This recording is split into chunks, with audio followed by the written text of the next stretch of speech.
not your ass. You will not laugh. You will not cry.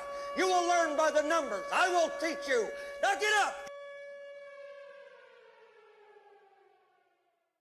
Friends, it's Friday, which time once again for another exciting episode of Hobbservations on Roads to Liberty, part of the Think Liberty Network. That's Think Dash or freedom casting needs, think-liberty.com, or wherever you listen to podcasts. We're on all of the apps. Also, please go to road.com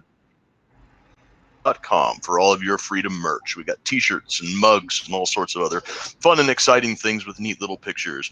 Go there, buy some stuff, give us some money. We grift, we kid.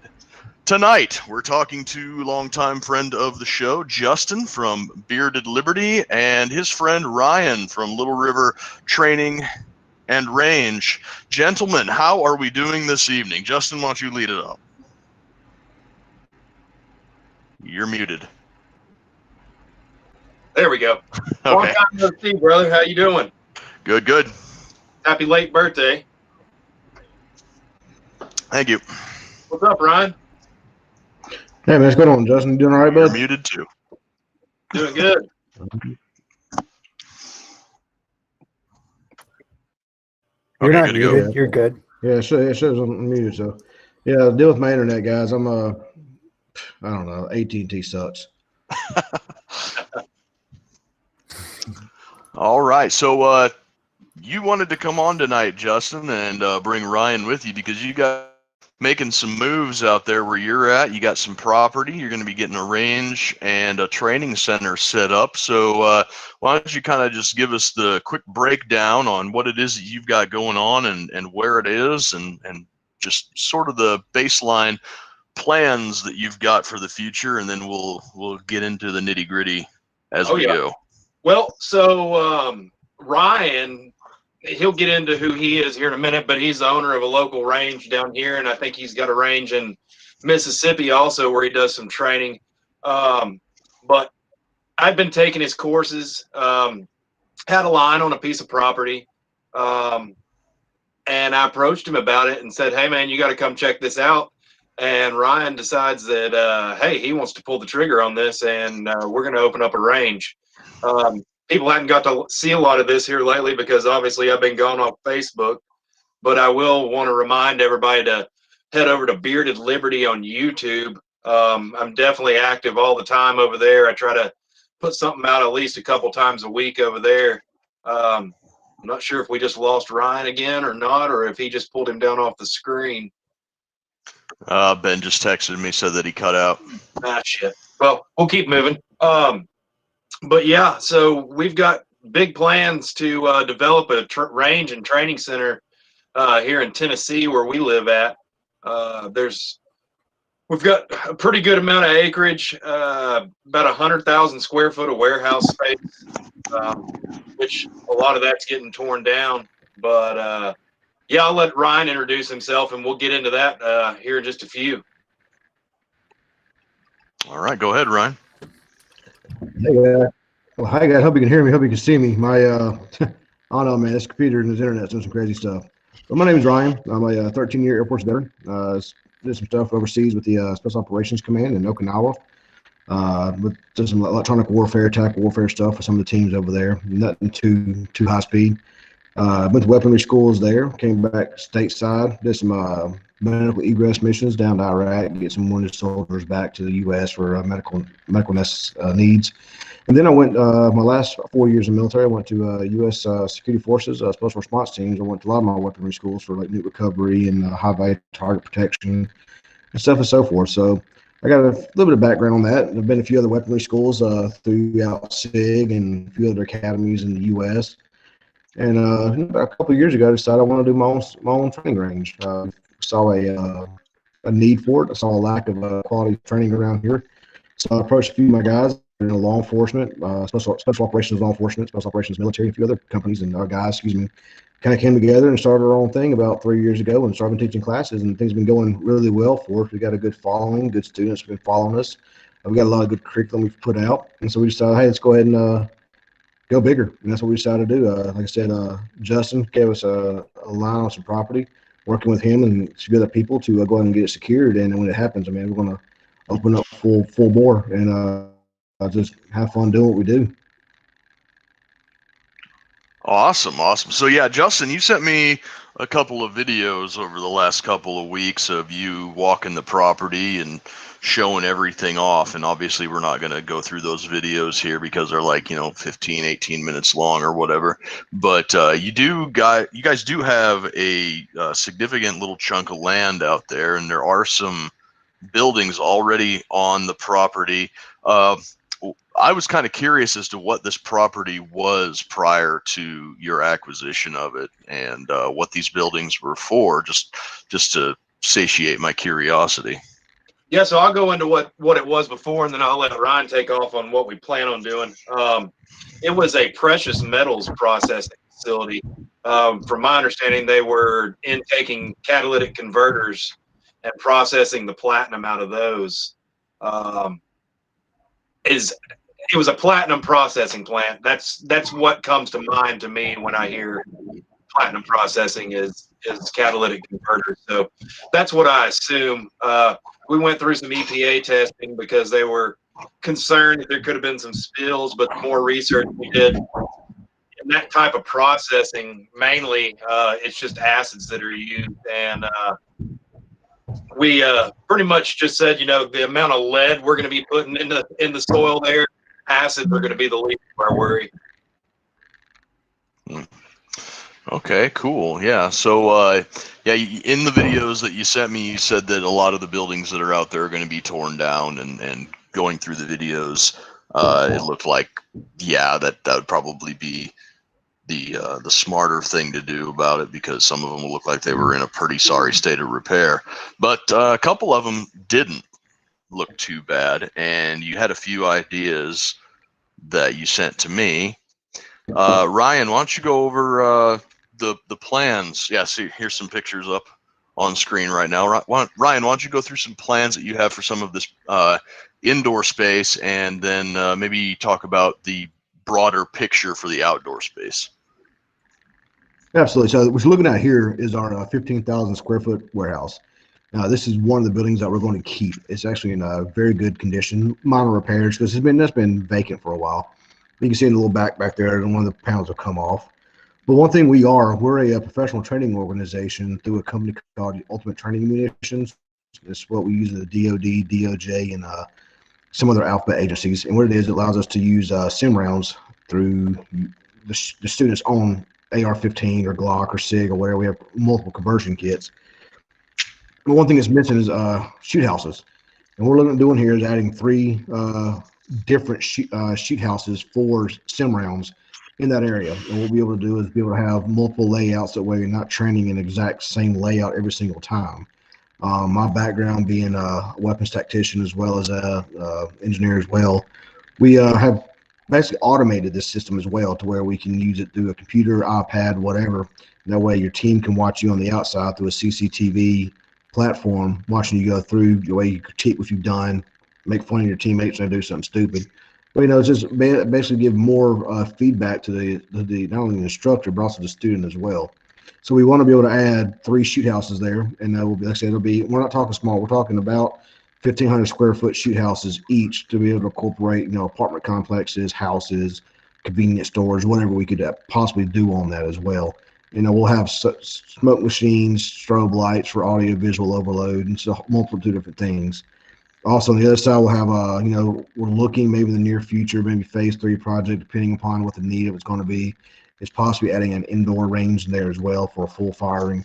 It's just we'll look at see how the money's coming in first to make sure that $6 million project is something we want to take on at that time. But right now, this warehouse here is we're going to be an indoor shoot house, storage, also medical training we'll be able to do in there. I mean, it's 15,000 square foot. Pick something, we can do something in there. Yeah, that does sound like it's an awful lot of room for fun activities. I I realized that I probably glossed over one of the most important factors of this new potential facility, and that is, where is it? So that once it gets up and running, people can actually, send some money your way and come out and do some stuff. Absolutely. So we're located in East Tennessee. This is actually in the Oliver Springs, which is about 50 minutes, 30 minutes out of Knoxville. So it's really easy to get to. We call it the Pellissippi Speedway. Your 61 is the actual the road to get to. It's a straight shot. I mean, it's really easy to get to. There's not a whole bunch of curvy back roads you got to go to the middle of nowhere to get to. But it's going to be located in Oliver Springs, which is right outside Oak Ridge, which is right beside a group called.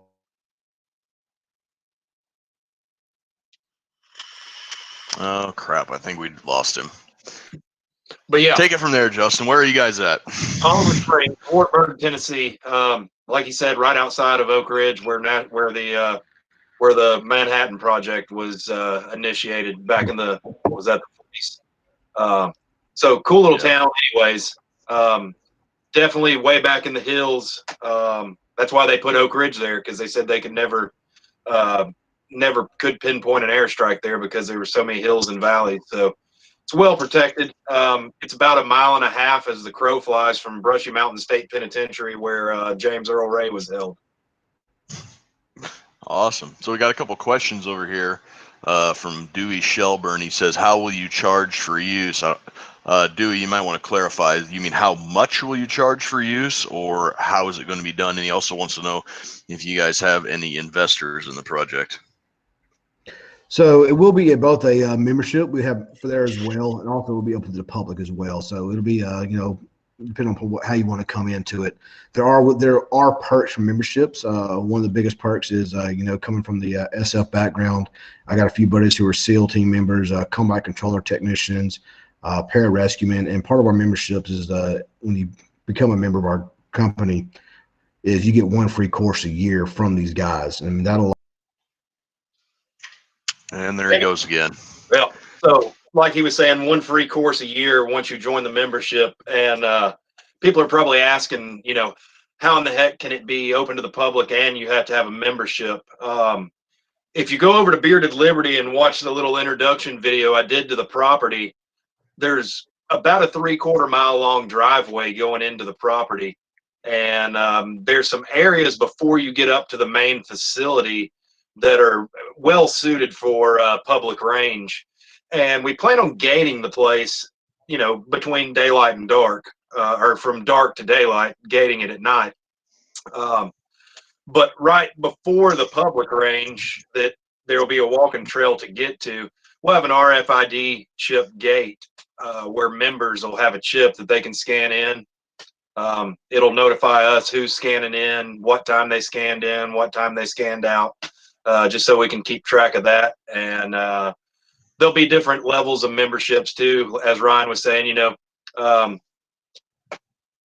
we'll have, in the future, we plan on having, range weapons that belong there that, higher up members will be able to access even if somebody's not on site. They'll have access to storage and stuff like that. Probably in the future have access to reloading equipment up there if they want to book some time on a calendar, say they want 3 hours, as long as that time's not booked, they can head up there and use the reloading equipment and stuff like that. So we got some pretty cool ideas. And he was asking about investors there for a minute. As of right now, Ryan and his partner and a couple other guys, we're all kind of just gonna take it as it comes. I'm sure there'll be some bank loans, but I can't speak to that because they won't be in my name, but I'm definitely going to be a contributor to it. Awesome. Good deal. So Jimmy Sterling wants to know, how does he join, and does he have to have a beard? Oh my God. Jimmy's already going to be one of our range safety officers and probably assistant instructor up there. Jimmy is I call him Mr. Tactical. He's I don't know if anybody saw the interview I did with him a couple weeks ago, but that was a fun one. I love Jimmy, man. He's my alter ego. Everybody used to think I was Jimmy Sterling. So that's where I adopted Jim Henry. I got to be kind of like my older brother there. Yeah. I've seen some allusions to that back and forth. And the second part of his question, I think, is just as important, because I'm physically incapable of growing a good beard, so I don't try. So do I have to have a beard if I want to come down and use the range? No, I'll even give you the beard at Liberty discount, but to get the beard at Liberty discount, you've got to have a beard. Mm. Good to know. Good to know. And all of the property and kind of the wide open spaces. Now I don't know exactly everything and how much that's going to take up, but one thing that I thought would be kind of cool if you were, wanting to utilize would be kind of like a campground area where a group of guys could pitch a tent and do like overnight stuff. So the way we've got it planned out and the way the phases are going, we have a big open arena, a big training arena that's probably, I'm going to say 5 acres of just open space that we're using actively right now. We actually ran our first course up there last Saturday. So all the buildings actually happen to be in a circle around that arena, and the direction of fire in each one of those buildings or each one of those areas where we plan on shooting all face away from each other. So we're going to have the option of running about 7 ranges at once without any fire going in the wrong direction. Ryan can go into the bag system we're going to be using for berms here in a minute, but getting into your question about camping and stuff, there's a huge hill. It's about 400 foot tall, and there's trails that go all around the property and back behind that. And we do plan on using that for the community, for the Boy Scouts and doing some land navigation and stuff like that. So the options for somebody to pitch a tent over the weekend, if we don't have any training courses or low light courses going at night, that's definitely going to be an option. Probably won't be available all the time, but definitely will be on the calendar at some point. Yeah, I always thought that would, if I ever managed to get the money and the free time to come down and maybe do something with you guys, to just camp out on the range overnight, pitch a tent, cat hole, do all the cool bivouac stuff that I don't get to do anymore. Yes, sir. I got a question, guys. What are the logistics like for having a sim range and a live fire range on the same property? Are you basically going to have to strip search everybody before they go into the sim range, and it's going to be gated in, or Ryan's regimen already for his training classes and stuff. Anything that's live fire, we usually have a roped off area that is live fire, and students are not allowed in that unless they are in the group that's firing. There's usually at least 2 instructors and a range safety officer during each course, and we're constantly clearing weapons and all that stuff. So before you even can check in the gate, your weapon's cleared, mags out, slides locked back. You never rack your weapon until you're on the firing line. So yeah, there'll be checkpoints that definitely will 99.999% take care of anything like that. Hey, also, can you? I didn't catch that. You're zooming out, brother. And sim rounds, I think what he was getting ready to go into, sim rounds use a different bolt carrier group. Yeah. Or barrel. On pistols, they use a different barrel. Mm-hmm. All right, so we got into a little bit of the. I hear you guys. I don't know what the hell is going on my side of the house. You're good now. Yeah, we can see and I hear you fine. My scotch. I'm gonna drink my scotch and let you guys talk. I'll just nod and shake my head. All right, break in if we get something wrong. So we went into a little bit I want to say though. Go ahead. One thing I want to say about the someone asked a question about the sim rounds and the live fire range. Part of the agreement of being a professional training organization, the company I'm with, is the sim rounds, you have a safe area that you cannot.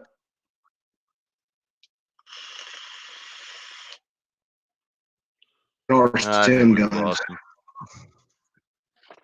and all our sim guns are blue, so we know it's a visual indication of which guns are hot, which guns are not, and they're checked, triple checked by RSOs and the instructors as well. So there's really no way to get live fire rounds in the sim rounds, just the way the bolt carriers are designed.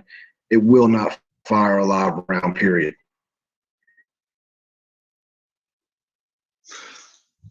All right, so yeah, that'll put people's minds at ease a little bit as far as safety is concerned.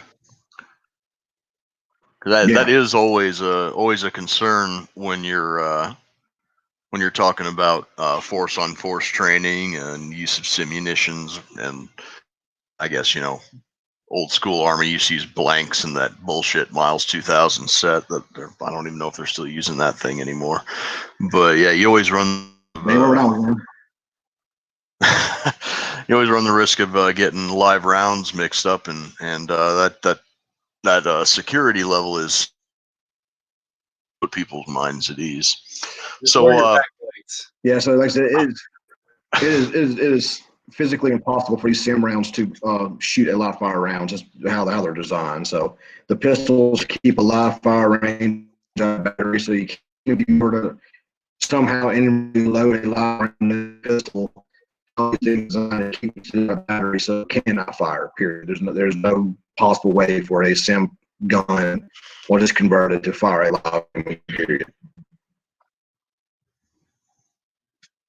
okay, sounds good. I didn't get a whole lot of that.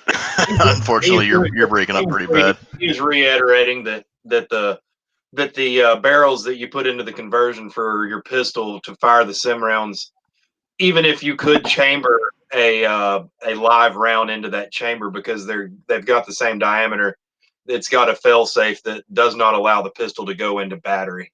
Mm-hmm. Yeah. All right, good deal. So we went over a little bit on the indoors, the indoor stuff. You also have a lot of land out there for outdoor activities. Things like static shooting range, and some of the pictures that you sent me. You've got the blue barrel set up and shooting from barricades and whatnot. So, about how much acreage, like total, do you have? What are right around 40 acres of actual training area. Wow, that's a lot. That's a good chunk. Yeah, I think it's right around 30, 37, 36, but just 40 for easy math. All right, cool. What's other than things like obviously a static range and like that, what are some of the other stuff that you have planned set up for the outdoor stuff? So in the video and some of those pictures Ben put up, there's one building that's completely falling down. First phase, that's going to be a single pistol range. Ryan's got a good design for what people would consider HESCO bags for berms, and going to try to get like a 270-degree pistol bay. Phase 2, that's going to be converted into 3 pistol bays. They'll be about 25 yards wide and about 35 yards deep. So there'll be 3 of those. We've got another building that's in halfway decent shape. We're going to be able to get almost 75 yards. We're going to leave about 20 feet of wall and covered roof section to it. If you see the building in the far distance there to the left, that one there, where that first white garage door is, everywhere from there back will be covered. And then you'll have a 75-yard rifle range there that you can stand under cover on a hot summer day, or if it's raining, or if you're out running drills out in front of the cover, people can sit in lawn chairs and watch from back there because it's behind the firing line. And it'll be good. That'll be one of the spots that the public uses a lot, sighting in hunting rifles. We've got plans for that. We're going to have a day every year for the hunters to come up for free, and we'll have people on site to help everybody sight in their rifles, or if they need advice or something like that. So that way they can get their rifles sighted in with low round count and not waste a bunch of ammo, and then they can go out there and kill them some deer. All right. That sounds good. Yeah, you did mention some public use stuff for things like Boy Scouts and now the Boy Scouts and the letting the hunters come up and sight in their rifles and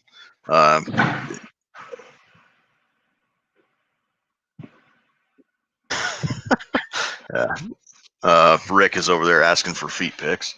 Oh God. But yeah, so that is probably one of the best ways for people in the to kind of garner some goodwill with people who may not completely understand what it is that we're or have a misunderstanding, or your typical FUD that thinks that guys running around with camouflage and semi-automatic rifles are a bunch of nutbags. It is a good way for community outreach and to let people know that we're on the same side here. Yeah, it looks like Ryan's kind of operating again there. Go into what you got plans for the local police departments and stuff like that, Ryan. Try to get this in before I get cut off again.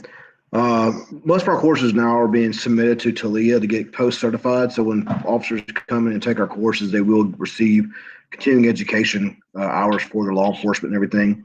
Well, with some of our senior instructor staff, they're 30+ year retired federal law enforcement officers and also federal academy instructors and also other type of instructors there at the local agencies. So they know the need and the how to train local law enforcement personnel. With that being said, we've been in contact with a few of the sheriffs around the local area. They're very excited we're going up there to be able to offer their officers this type of training. So we have reached out. We will have courses that are tailored for police officers and military only. That way we're not teaching advanced tactics to certain personnel to go out there and raise hell on local SWAT teams. But we have had a good feedback from a lot of the law enforcement agencies that we will be there, supporting them and giving them the best quality training we can, bringing in through military background, law enforcement background, special operations background, and there's our various educations we've gone through to help bring everything to one roof. That way we can come to them instead of them having to send their people all over the U.S. and receive the same level of training we're going to provide them in their own backyard. Yeah, that's pretty important, and I guess that kind of also branches into the community outreach. It's also probably a good idea to reach out to local law enforcement agencies, because we've seen a lot of law enforcement and public friction over the past couple of years, especially amongst people that have to do, I don't want to, make light of it, but, guys like me and guys like Justin and, the internet shitlords that, send soup basically, and, the spicy memes. But honestly, I've had this argument with Arians so much that I don't even do it anymore. I haven't done it for a year or two, but it's like, why would you want to antagonize law enforcement instead of to get them on your side? It's the only fight that you win 100% of the time is the fight that you don't get in. Absolutely. It's what I tell them. And we have a lot of students that come in there and want to second guess us and like, well, what if, that's one thing we don't play is what if games, because that's what it is. It's a what if. And so we try to give them just the legal information we can through our lawyers that we have on staff and through our law enforcement personnel we do have. That way the information we do give people, it is the life-saving and protection information we can give them, because at the end of the day, the law enforcement does not want to pull their weapon on somebody. They don't want to take somebody's life or get up on the news or have to do paperwork.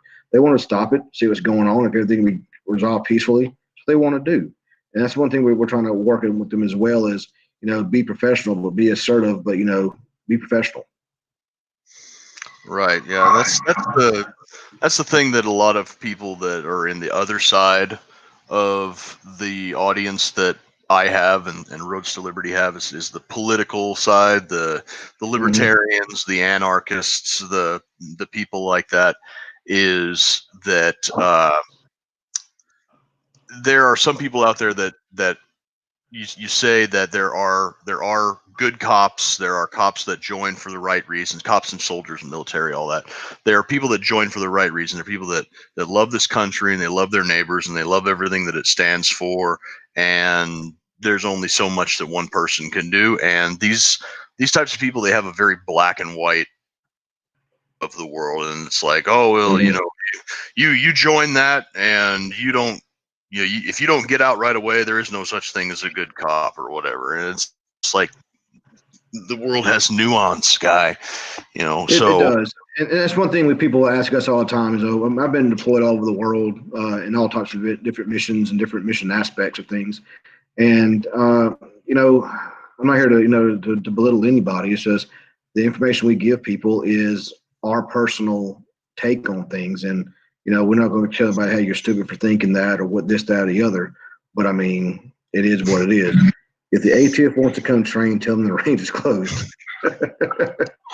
Unfortunately, we can't do that because they hold our license. But I will say this on Ryan's behalf, though. Ryan, tell them what me and the boys' coupon code for training classes is. It's Boog, B-O-O-G. Of course it is. I did see somebody a second ago ask about cold weather training. Someone said that a second ago. Luke, so it does get cold up here. And that is one class we are looking at now is how to use your firearms in wearing cold weather gear. We will be offering because look, man, when it's balls cold outside, you're wearing Carhartt jackets and sweatshirts, hoodies, or whatever. You got a lot of gear in your way if you have to draw your firearm. And there are a completely different set of skills you have to learn to do that the right way. That's one thing we are in working right now, how to do this. A lot of people call it nipple index, pectoral index. No, we don't teach that. We teach mag index, so the magazine's turned into your body. That way your slide can't get caught on any type of your clothing or anything. So there's things we do different, but that answer that question, yes, there will be some cold weather field training up there as well, tied into our TAC medical schools we have, as well as our orienteering for map reading and navigation skills. There's lots of things we're going to be putting together in 2021, released to the public that we've done, behind closed doors with certain units, also with our guys as well. But there will be a lot of more advanced, more fun courses people want to take, be offering here real soon.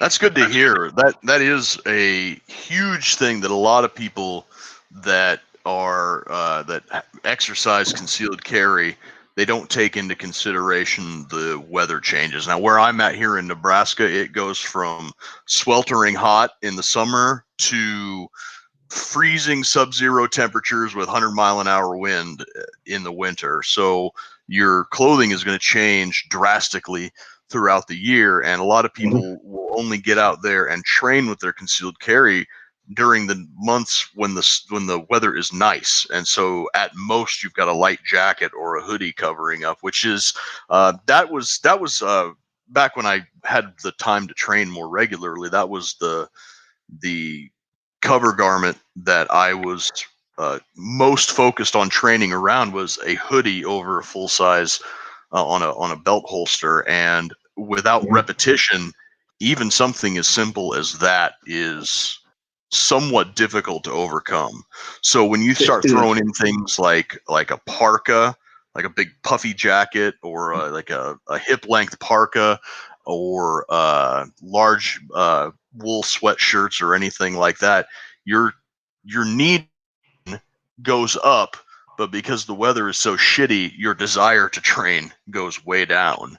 It does, and that's why people always ask, "Hey, it's going to be raining, so are we going to be training?" And the answer is yes. We train in all environment. We do. I mean, it tells you before you sign up for the course, hey, we're training rain, sleet, sunshine, whatever, where you are training. And that's just because in rural situations, it's not always going to be sunshine and rainbows out there. It's going to be shitty situations. And you have to know how to clear your firearm, working the shit, make sure you're getting effective rounds on target. Yep. Super, super important to get out there when things are not ideal, because a self-defense situation is about as unideal as your situation is going to get, and it could come rain, shine, snow, wind, dark. Yeah. I mean, yeah, just pick the shittiest day, and that's the best day to train. Absolutely. Oh, and also, here's an added bonus too. Mark's going to be here in the near future teaching the medical classes. So yes, there is that. That's another portion of the company that we do have is a full medical course. We've written a few medical courses. One is certified by Department of Human and Health Services for first responders. It's pretty intense. It's not open to the public for civilians. You got to have some certifications to get in the course. However, with that being said, we've talked to Mark and my medic we have on team, and also one of my doctor buddies. We've taken out all the licensed required parts of it. Tracheotomies and IVs and EJ. We're not going to teach that, but we are going to teach life-saving techniques, CPR, first aid. We have our own IFAC kits. They're in the process of being revamped right now. We do not teach ABCs, airway, breathing, circulation. We don't teach that. We teach March. That's kind of seemed to be the new standard to go to. We've been doing it for quite a while now. If you don't know what March is, by all means, go Google it. It's a phenomenal acronym to learn. It's just something good to keep in your toolbox and learn about first aid. So we teach that, and that's how we go with it from here on out. Is we don't teach ABCs no more. It's strictly March. Quick overview: what is March? I got out of the Army 8 years ago, and it was still ABCs and that stuff. So yeah, so March is basically ABC on steroids. It stands for massive hemorrhaging, airway, resuscitation, circulation, and hypothermia. So it covers ABCs, but it teaches you more hands-on and more in-depth triage to know what's going on. Because a layman medical guy, they take a CPR course, the American Heart Association, or Red Cross, or University of Phoenix, whoever they go through to take it. They tell you, hey, if they're breathing, 9% of the time they got a pulse. So you can kind of take away the pulse on that. But some people don't understand that you can bleed to death inside your legs, and that blood never leave your body. Mm-hmm. With hemorrhaging and everything else, you can kind of feel around your body and feel the tightness and everything. So it's more of a hands-on approach of triaging personnel. So that's what we're going to is just a March technique. If you haven't looked at it, by all means, we're going to do a special on our webpage here, probably first of the year with our med crew. But I mean, so we didn't invent this. We're not the proprietary people of this. It's just an organization that people kind of came together and say, hey, this is better to look at. That's part of our stuff is we can use the DoD stuff for this, and it makes the absolute sense and pass to everybody else. We're going to do that, and that's why I say by all means, just go to YouTube, type in March, MARCH, and it's like M dot, just spell it out with the dots in the middle, and it'll come up. There's tons of videos out there, but everybody's going to try to add their own little quirk to it to make it things like this. Is how we do it. We teach basic life-saving techniques when it comes to that. Now we do have more advanced courses as well, but unlike I think I don't know if Justin's talked about it or not, but we have basically an echelon of courses you have to take before you take certain courses. That's just to make sure your basics. 2, you've taken our course, so you know how we operate, and 3, we've evaluated for us. We know, hey, yeah, you can't take this course because you're up to speed on it. Yeah, that was something that I was going to ask coming up was, what's to stop somebody who's a case study in the Dunning-Kruger effect, who thinks he's high speed, but he's anything but, from just being like, I'm going to sign up for the most high-speed class that you guys got, and just come in there make an absolute tool of himself. So Justin's a good example of that. So, no, I'm kidding. No, so on the administrative side of the company and logistics side of the companies, we do have a spreadsheet of all our students that sign up. On our webpage, if you go to LDAT.com, you can create your own profile, much like Facebook is, and it keeps track of all your courses. And that's good for us as well, that as the owner, but also as my other instructor staff would look at it and say, hey, Justin wants to take our Carbine 3 course. Well, he's taking our Carbine 1 course, so we're not going to take it because it's not going to be open to them. So as you take the courses, these other courses will be available to you. So it's kind of like, you don't know what you're missing until you start taking the courses with it. So, and it also is at the beginning of every single course we have a warm-up period for the instructors to evaluate the shooters evaluate their equipment, make sure they know what they're doing on range. That way, if they do something stupid, we can go, hey man, let's talk about this real quick. You said you're at this level, but you ain't know what the sport technique is on an AR-15. You don't know how to do a simple tap rack reassess. What's going on with this? You don't know how to do a tactical reload. We kind of question them. They might, and look, when anybody take courses and they the first time taking somebody, they're going to be nervous. So they might just make a fundamental mistake, doing something, not life-threatening, dangerous, stupid on the range, but they might, just forget what a tac reload is, and they've taken course. We can kind of remind them. They would go, oh man, I forgot about that. Yeah, you're right. Versus somebody goes, I know what tac reload is. I'm like, okay, well, this isn't the course you need to take, And all of our courses, when you sign up, it says there's a prerequisite, so they can't say, "Hey, well, I didn't know I couldn't do this." So it's pretty well stated out on the course curriculum, or excuse me, the course outline, that to take this course, you need to either take in these courses or have previous training from other, I hate saying qualified training people, or just have training, military, law enforcement, whatever. You've had training from another type of agency that states, this is what it is. And because usually, basic firearms is basic firearms. You can only teach sights and triggers so many ways. It's just, adding on to it, and seeing how we do things. So keep people from coming in there just saying, hey, I want to be John Wick overnight. We have checks and balances for that. Assholes out there that are going to see that. It's like, I don't need to take carbine 1 and 2. I want to jump straight into carbine 3. Y'all are just squeeze more money out of me. Into those people, if you're watching this right now, it's like, no, that's pretty much for your safety, and also so that you don't beclown yourself in front of your peers. It really is. When I went and took carbine 1 for the first time, carbine 1 at Little River will make you realize how bad you suck. Carbine 2, you'll be worn the fuck out. Combat pistol, I didn't want to talk about that. It was 110 degrees, and I was shooting while putting a tourniquet on Mark's leg that's as big around as my waist, with him squirming around and being directed to, get him under control. Had live fire going next to me, giving me the go-ahead to stop giving medical treatment and assess my situation and fire if need be. Reactive pistol. That's not an entry-level course. I think it requires a general pistol course before you can take it. But you're getting hit with boxing gloves that are on the end of a 6-foot pole, where everybody that's taking the class is beating the shit out of you while you're shooting live rounds. So, I mean, it's intense. Yeah. Well, all that sounds really interesting and really good, and I hope that, like, free time to come on down and take a couple of courses with you guys after I get my back squared away and get in a little bit better shape. Yeah, and I think Justin mentioned we have 2 training facilities, one here in Tennessee, and we have a 1,400-acre training facility in Mississippi as well. And that's where we do a lot of our long-range shooting, land navigation, dedicated marksman training, unknown distance measurement training, more field training type stuff is that as well. Awesome. So I don't know which one would be closer or easier for me to get to. Tennessee, motherfucker. Huh? Tennessee, motherfucker. Yeah, I think it would be fun to finally meet you guys. I will tell you, it's prettier here in Tennessee and out there in Mississippi and Tennessee, but flat land, mud, and trees. Well, out here in Nebraska, it's nothing but flat land and corn.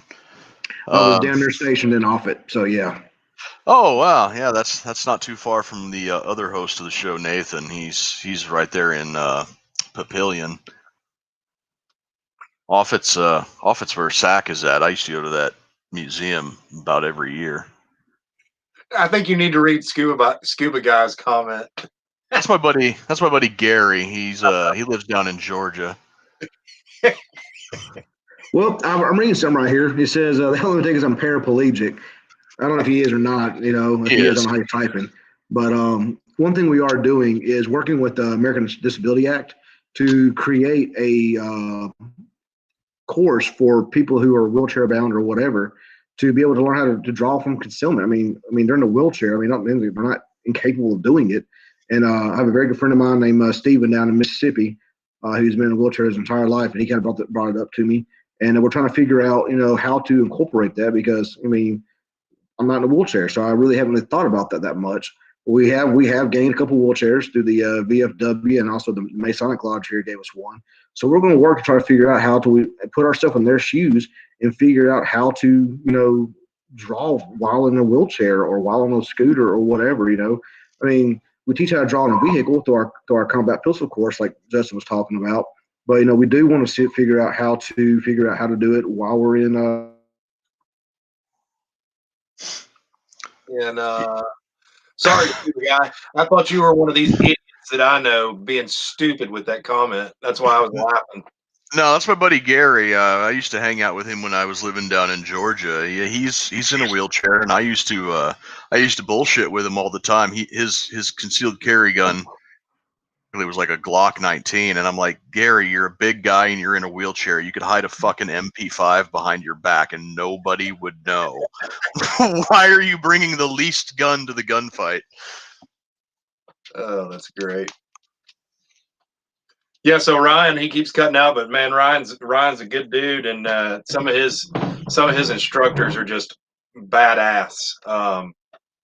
He's got a guy that came from Miami-Dade that was in motorcycle gang enforcement, and that dude is straight badass. I mean, he's 6'5", bearded, which is even better. People think he's my dad because we're both pretty good looking and pretty jacked, but no. But no, Augie's a good dude. He is, and he is very outspoken. He'll speak to you very softly while he's makes the giving you. courses fun. Yeah, he does make them fun. He's soft spoken when he's teaching, and the second you go into a drill, he is loud, obnoxious, and just his voice will get your blood pumping and your adrenaline going. Mm-hmm.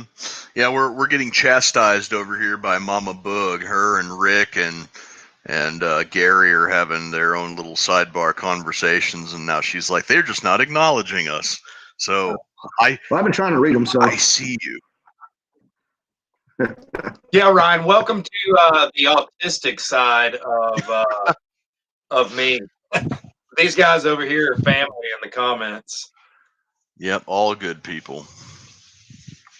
All right, so we got about 10 minutes left if you guys want to wrap it up or say anything else. The wheelchair concealed carry thing sounds like something that is desperately needed, and sounds also like something. It really is. Yeah, something that there is a definite hole in the market for.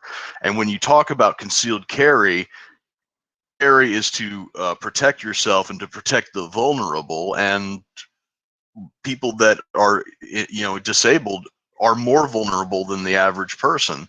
So they would need something like this more than me or either of you guys. Yeah.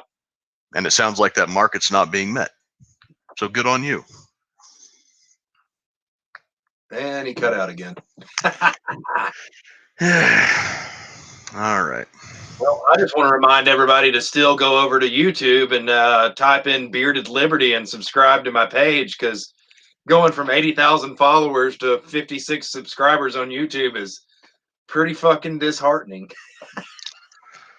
Yeah, I hear that. We've been sitting at right about 15,000 on our Facebook page, and we get up to 15,000 and then 200 get taken away, and then we creep back up to 15K and then 200 get taken away.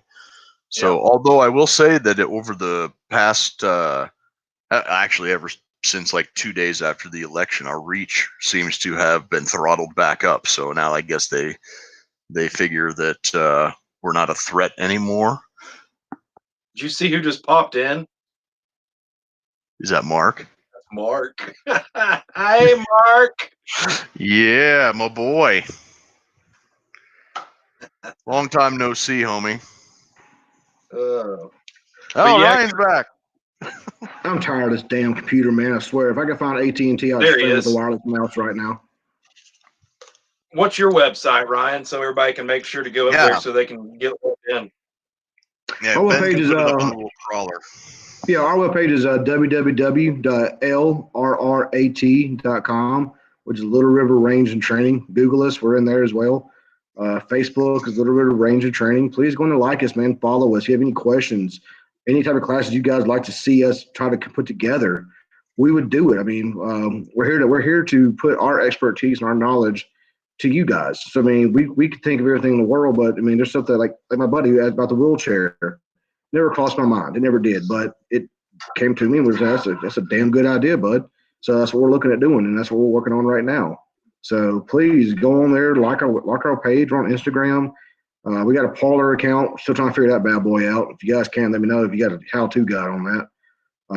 We got a MeWe account. I mean, we're out there. It's just, unfortunately, Facebook seems to be the only platform everybody's using right now until we figure out a better pro Second Amendment, libertarian, conservative platform out there, because unfortunately my webpage is still being flagged by Facebook for violating community standards for some bullshit reason. I've yet to figure it out, but I got to play by their rules, man. It sucks. So, Yep. Yeah, Not to big mention, tech I'm gonna censorship. have make sure to check my page out tomorrow evening. I'm going to have Drew Holbrook, preacher, one of my local guys. I'm gonna be doing an interview with him tomorrow at 5:45. I don't think we're gonna put it live because he's never done one of these before. So we're gonna pre-record it and get some good footage, but it'll be out tomorrow night. So that'll be a good one too.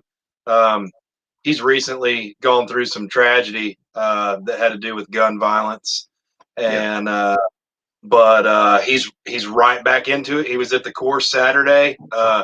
Been a month since the incident happened, and he was at the course Saturday training. And Ryan sponsored him. He's going to be doing 3-gun competitions for Little River Range and Training. So absolutely. keep a positive attitude. So make sure to check that out. Awesome. All right, so we got a couple of minutes here left. Is there anything else that you guys want to go over while we're here, or you guys just want to call it a night? We'll take questions from you if you got any more. I'm good. You good, Ryan? Yeah, I'm good. Like I said, I'm glad to be here. Glad you guys invite me to get the word out. We are growing slowly but steady. We make sure we're putting our dollars where our dollars count and everything on that. We don't want to get too big too fast and not make all this worthwhile. So I mean, love to have you down for a class ops. I mean, absolutely, come on, we'll put you through it. And hey, if your back's still bad up, we'll have all that wheelchair class done. We can put you through that one. My back ain't that bad. It's not that bad. It sucks, but I ain't ready for a wheelchair just yet. All right, well, everybody, thank you for tuning in tonight. Had a really good conversation, tech issues aside, but that's nobody's fault. Internet Yeah, being I'm sorry, what it guys. is. I like to. Yeah, it's not your fault, man. Yeah. So guests tonight were Justin from Bearded Liberty and Ron from Little River Range and Training. I'm Hobbs from Roads to Liberty. Thank you, everybody, for tuning in. Go to those websites. Go to their needs. Thank you, everybody. Justin, you got something? Yeah, Dewey was asking a question. Will we have firearms to rent? Yes. I know there'll be 50 BMGs. There'll be some full auto stuff. Also, something that I hadn't really put out to Ryan yet, but it's an idea I have, and I'd love to get you guys' take on it. I'd be really interested in getting some reloading equipment up there, not only for us to reload training ammo for the range, but when that equipment's not in use for the tier 2, tier 3 members, be able to go on a calendar and book a couple hours that aren't taken up to come up there and bring your own materials and use the reloading equipment that the range has for a an hourly fee or something like that. So yes, there'll definitely be rental guns and possibly some rental reloading equipment. Sounds like you guys are the full Yes, service shop there. Trying to be. Awesome. All right, everybody. Like I was saying, this has been And go to those websites, check everything out, throw some support their way. Thank you for joining us tonight. You all have a wonderful evening.